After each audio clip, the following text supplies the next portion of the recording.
திருவண்ணாமலை அருணாச்சலேஸ்வரர் கோவில் கார்த்திகை தீப திருவிழாவின் 7ஆம் நாள் உற்சவத்தில் அண்ணாமலையார் தேரை திரளான பக்தர்கள் பக்தி முழக்கமிட்டு வடம் பிடித்து இழுத்துச் செல்கின்றனர். முதலில் அந்த காட்சிகளை பார்க்கலாம்.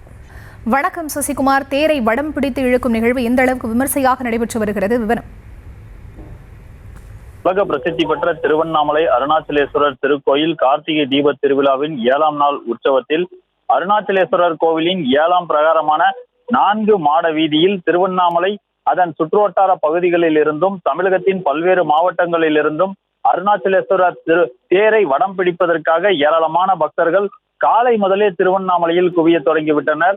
திருவண்ணாமலையில் 4 மாட வீதி மற்றும் திருவண்ணாமலை நகரம் முழுவதுமே மக்கள் வெள்ளம் அதிக அளவில் காணப்படுகிறது என்று தான் சொல்ல வேண்டும். அந்த அளவுக்கு அண்ணாமலையார் தேரை வடம் பிடிப்பதற்காக காலை முதலே விரதம் இருந்து அண்ணாமலையாருக்கு அரோகரா என்ற கோஷம் எழுப்பி விநாயகர் தேரை வடம் பிடித்தனர். அதனைத் தொடர்ந்து முருகர் தேரை வடம் பிடித்தனர்.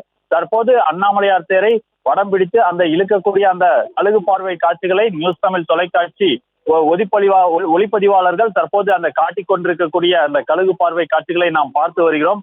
மேலும் பார்த்தோம் என்றால் அந்த 4 மாட வீதியில் சாலையே தெரியாத அளவிற்கு பக்தர்கள் கூட்டம் நிறைந்து காணப்படுகிறது. மேலும் பக்தர்கள் கூட்டத்தை கட்டுப்படுத்துவதற்காக காவல்துறை சார்பில் 3000க்கும் மேற்பட்ட போலீசார் பாதுகாப்பு பணியில் ஈடுபட்டு வருகின்றனர் என்பது குறிப்பிடத்தக்கது. மேலும் பக்தர்களுக்கு தேவையான குடிநீர் உள்ளிட்ட பல்வேறு வசதிகளை மாவட்ட நிர்வாகம் சார்பில் மேற்கொள்ளப்பட்டிருக்கிறது.